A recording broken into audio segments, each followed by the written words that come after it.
இப்போ ஒரு புற்றுப்புள்ளி வைக்கிறேன். தாவேக்கால எனக்கு பொறுப்பு கொடுப்பாங்கன்னா இல்லை வந்துட்டு எனக்கு ஒரு பதவி கிடைக்கும்னா நான் ஒர்க் பண்ணேன்.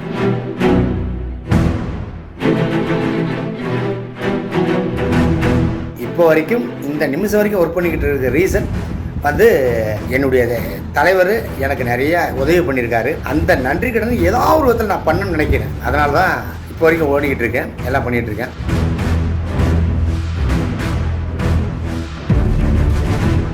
பதவி எதிர்பார்த்தோ இல்லை எனக்கு ஒரு அங்கீகாரம் கிடைக்குமோன்னோ நான் ஒர்க் பண்ணல. இதில் ஒரு விஷயம் என்னென்னா, இதை ஒரு விவாத பொருளாக்கி நிறைய பேர் பேசுகிறாங்க. அதில் குறிப்பாக ஒருத்தங்க பேசுகிறாங்க, இங்கே குத்தலாமா, இங்கே குத்தலாமா, அங்கே குத்தலாமான்றாங்க. தம்பி, ஒரு சின்ன விஷயம், நாங்கள்லாம் நெஞ்சில் குத்துவோம், மற்றவங்களாம் முதுகில் குத்துறாள் நம்ம கிடையாது. ஒரு விஷயம், ஒருத்தரை பற்றி என்னன்னு தெரியாமையே நீங்களாம் பேசுகிறீங்க தெரியுமா, இதே முதல்ல தவறு.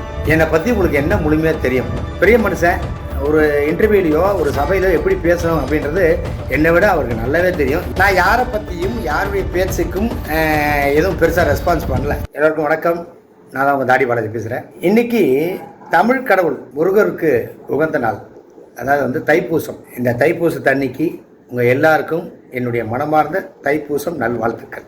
இந்த வீடியோ பதிவு எடுக்கு அப்படின்னு நீங்கள் கேட்டிங்கன்னா, ஒரு 2-3 நாளாகவே எல்லா இன்ஸ்டாகிராம்லேயும் சரி, ஃபேஸ்புக்லேயும் சரி வந்துட்டு என்னுடைய வாட்ஸ்அப் ஸ்டேட்டஸை பற்றி ஒரு விஷயம் எல்லோரும் பகிர்றாங்க. இது ஆக்சுவலாக யாரோ ஒருத்தர் எனக்கு அனுப்பிச்சாங்க, அதை நான் எதாச்சும் வாட்ஸ்அப் ஸ்டேட்டஸில் வச்சுட்டேன். பட் இது இப்படி ஒரு விவாத பொருள் ஆகும்னு எனக்கு தெரியாது. இன்னொரு விஷயம், இன்றைக்கியும் சரி, நான் அன்றைக்கி முதல்ல என்னுடைய நண்பரும் தலைவருமான மரியாதைக்குரிய விஜய் சார் அவர்களை கட்சி ஆரம்பிக்கும் போது நான் என்ன சொல்லியிருந்தேன்னா, ஒர்க் பண்ணும்போதே எனக்கு ஒரு நண்பராக அவருக்கு நான் ஒர்க் பண்ணிக்கிட்டு இருக்கேன், அவர் நல்லபடியாக வரணும், அந்த கட்சி நல்லபடியாக வளரணும் அப்படின்னு சொல்லிட்டு, பதவி எதிர்பார்த்தோ இல்லை எனக்கு ஒரு அங்கீகாரம் கிடைக்குமோன்னோ நான் ஒர்க் பண்ணல. நான் முழுக்க மனதார இன்றைக்கி வந்து தைப்பூச திருநாள் அதுவும் ஓப்பனாக நான் சொல்கிறேன். இது யாருக்கு புரியுதோ இல்லையோ, நான் கும்பிட்ற கடவுளுக்கு புரியும். என்னுடைய தலைவரும் என்னுடைய நண்பருமான தாவேக்காவுடைய தலைவர் மரியாதைக்குரிய விஜய் சார் அவர்களுக்கு புரியும். ஏன்னா அவர் வந்து எல்லாருடைய பேச்சையும் கேட்டு ஒரு அனலைஸ் பண்ண மாட்டார். அவர் ஒரு முடிவு எடுப்பார், அந்த முடிவு சரியாக இருக்கும். அதனால தான் இன்றைக்கி அரசியல் பயணம் ஆகுது. இதில் ஒரு விஷயம் என்னென்னா, இதை ஒரு விவாத பொருளாக்கி நிறைய பேர் பேசுகிறாங்க. அதில் குறிப்பாக ஒருத்தங்க பேசுகிறாங்க, இங்கே குத்தலாமா, இங்கே குத்தலாமா, அங்கே குத்தலாமான்றாங்க. தம்பி, ஒரு சின்ன விஷயம், நாங்கள்லாம் நெஞ்சில் குத்துவோம், மற்றவங்களாம் முதுகில் குத்துறாள் நம்ம கிடையாது. அதே மாதிரி இன்னொருத்தர் சொல்கிறாரு, பச்சை குத்திட்டா பதவி வந்துடுமா, முட்டாள்தனமாக இருக்குது அப்படின்னு ஒரு பேசுகிறாரு. அவருக்கு நான் பர்சனலாக ஃபோன் பண்ணி சொன்னேன், சார் பச்சை குத்துறா எனக்கு பதவி வருமா சார் அப்படின்னு அவரை கேட்டேன்னா, ஒரு விஷயம், ஒருத்தரை பற்றி என்னன்னு தெரியாமையே நீங்களாம் பேசுகிறீங்க தெரியுமா, இதே முதல்ல தவறு. என்னை பற்றி உங்களுக்கு என்ன முழுமையாக தெரியும்? இப்போ பேசின அத்தனை பேரை பற்றி எனக்கு தெரியாது, யாரையுமே நான் உரிமையில் பேசவே இல்லை.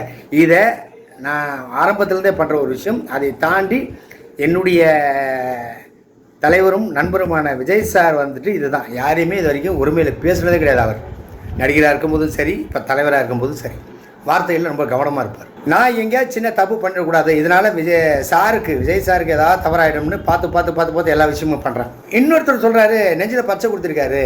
ஃபர்ஸ்ட் ஆஃப் ஆல் அவர் ஒரு பெரிய மனுஷன், ஒரு இன்டர்வியூலையோ ஒரு சபையிலோ எப்படி பேசணும் அப்படின்றது என்னை விட அவருக்கு நல்லாவே தெரியும். இன்னொன்று, இந்த வீடியோ மூலியமாக அவருக்கு நான் சொல்லிக்கிறேன்னா, உங்கள் மேலே பெரிய ரெஸ்பெக்ட் வச்சுருக்கேன். அதேமாதிரி நீங்களும் மற்றவங்களை வந்துட்டு இந்த உரிமையில் பேசுகிறது, அதை தாண்டி வந்து ஒருத்தரை பற்றி தெரியாமல் நிறைய விஷயம் பேசுகிறீங்க. ஆனால் எனக்கு உங்களெல்லாம் ரொம்ப பிடிக்கும். அது ஃபஸ்ட்டு நீங்கள் மைண்டில் வச்சுக்கங்க. ஒன்று, இப்போ ஒரு புற்றுப்புள்ளி வைக்கிறேன். நான் முதல்ல சொன்ன மாதிரி, தாவேக்கால எனக்கு பொறுப்பு கொடுப்பாங்கன்னா இல்லை வந்துட்டு எனக்கு ஒரு பதவி கிடைக்கும்னா நான் ஒர்க் பண்ணல. இப்போ வரைக்கும் இந்த நிமிஷம் வரைக்கும் ஒர்க் பண்ணிக்கிட்டு இருக்க ரீசன் வந்து என்னுடைய தலைவர் எனக்கு நிறைய உதவி பண்ணியிருக்காரு. அந்த நன்றி கடன் ஏதாவது ஒரு விதத்தில் நான் பண்ணணும்னு நினைக்கிறேன். அதனால தான் இப்போ வரைக்கும் ஓடிக்கிட்டு இருக்கேன், எல்லாம் பண்ணிகிட்டு இருக்கேன். நான் யாரை பற்றியும் யாருடைய பேச்சுக்கும் எதுவும் பெருசாக ரெஸ்பான்ஸ் பண்ணல. காரணம் என்னன்னு கேட்டிங்கன்னா, தலைவருக்கு தெரியும் பாலாஜி வந்து எப்போ அவருக்கு என்ன பண்ணணும், என்ன கொடுத்தா பாலாஜி இன்னும் ஸ்ட்ராங்காக ஓடுவார் அப்படின்றது அவருக்கு நல்லாவே தெரியும். தைப்பூசம் அன்றைக்கி நான் சொல்கிறேன், கூடிய விரைவில் என்னுடைய தலைவரும் என்னுடைய நண்பருமான விஜய் சார்கிட்டேருந்து எனக்கு ஒரு அழைப்பு வரும். அந்த அழைப்புலேருந்து என்னுடைய ஓட்டம் வேறு மாதிரி இருக்கும். இப்பயும் சொல்கிறேன், பதவிக்காக ஒர்க் பண்ணல. எல்லாத்த விட தலைவர் வந்துட்டு நான் முதல்ல சொன்ன மாதிரி தான், மார்ச் மாதம் வந்து சுற்றுப்பயணம் போகிறாரு. அதுக்கு உறுதுணையாக வந்துட்டு ஒர்க் பண்ணிகிட்டு இருக்கிற மரியாதைக்குரிய ஆதவர்ஜுனா அவர்களுக்கும் பொதுச் செயலாளர் புஷி ஆனந்த் அவர்களுக்கும் என்னுடைய தலைவருக்கும் வந்துட்டு முதல் வாழ்த்துக்கள். இந்த சுற்றுப்பயணம் உங்களுக்கு ஒரு பெரிய சேஞ்ச் ஒரு கொடுக்கும், நிறைய தாக்கத்தை ஏற்படுத்தியிருக்கு. உங்களுடைய கட்சியில் ஒரு தொண்டனாக பயணிக்கிறதும் சந்தோஷம் எனக்கு. தொண்டனாகவே இருந்தாலும் எனக்கு சந்தோஷம்தான். ஆனால் எப்போதுமே என் தலைவருக்காக குரல் கொடுப்பேன், என் தலைவருக்காக ஒர்க் பண்ணிக்கிட்டே இருப்பேன். மீண்டும் ஒரு முறை என்னுடைய நண்பரும் தாவேகா தலைவர் மரியாதைக்குரிய விஜய் அவர்களுக்கு என்னுடைய மனமார்ந்த வாழ்த்துக்கள்.